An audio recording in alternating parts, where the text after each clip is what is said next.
square foot garden.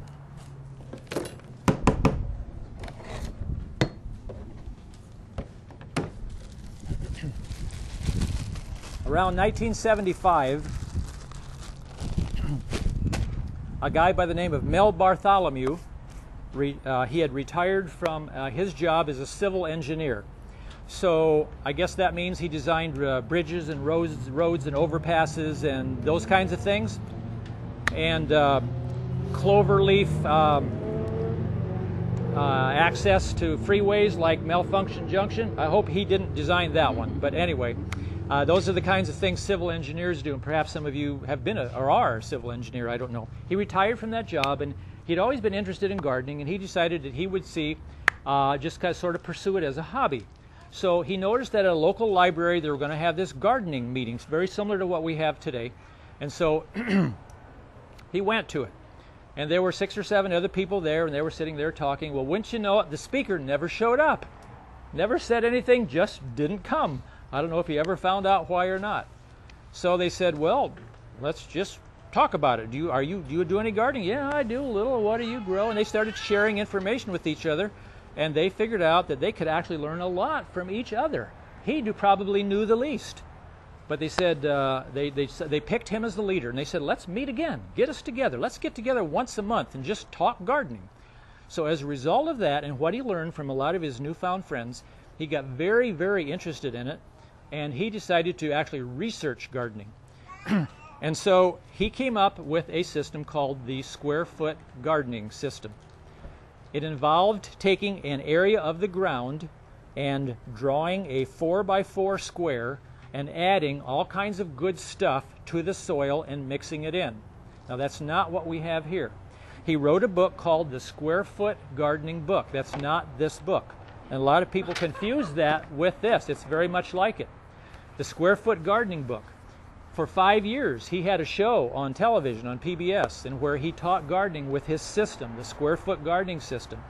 What it involved was that he would encourage people to take 2 inches of peat moss and pile it on top of this 4x4 area. On top of that, put 2 inches of coarse-grade vermiculite. Vermiculite is used in a lot of planting mixes. It's kind of a gold color. It looks kind of like fish scales. It's actually a mineral called mica that's heated to very hot temperatures, and it expands a lot like popcorn. What that does then is create a lot of pores, and it holds water. So he's got peat moss, which holds water. He's got the vermiculite, and then he told them to add an additional 2 inches of a variety of composts, a blend of composts, not just one kind of compost. But get several good, high-quality composts, pile that on top of the ground, mix it in with a tiller. He wanted to try to have 6 inches of good stuff on top, mix that with 6 more inches underneath. Now, if you've got bad soil, and if you live in South Carolina, probably you do.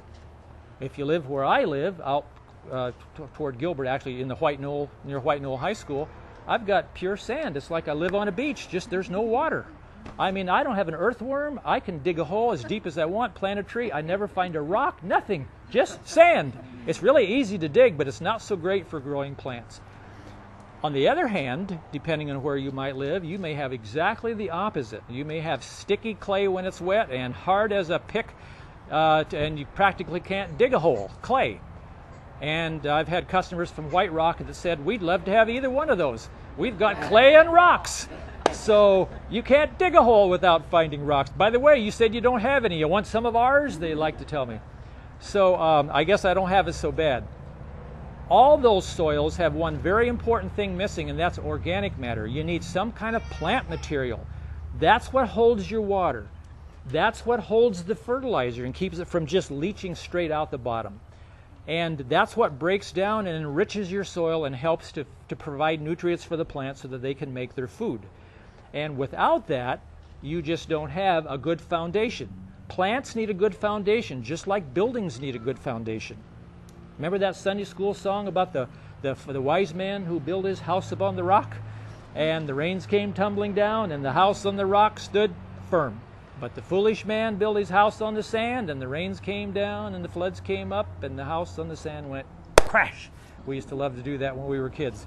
Anyway, kind of reminds you of the Japanese earthquake right now, doesn't it? Although they had very good foundations, it just wouldn't withstand the terrific force of the earthquake. But anyway, he began to get letters from all over the country. Well, that stuff I'm putting on top of the ground seems to be real good, but as soon as I mix it with my bad soil underneath, it's not as good as it used to be. And so he would send an email off to this part of the country because they had clay, and another email off to this part of the country because they had sand, and telling him to do different things. And finally, it dawned on him, why mix your poor soil, which has disease organisms in it, has rocks in it, and has weed seeds in it? Why mix that up and put it into the good stuff? Why not just use the good stuff? And so he got the idea of building on top of the ground, on top of the soil. So he came up again with this idea of starting with a 4x4 box, only 6 inches tall. 4x4 is one size. It wouldn't have to be 4x4. It could be 4x8, 4x12, but never wider than 4. And that's because you want to be able to reach into the center without walking into it. You don't want to walk in this soil. If you spend the money to mix or buy your perfect soil, why would you want to tramp it all down?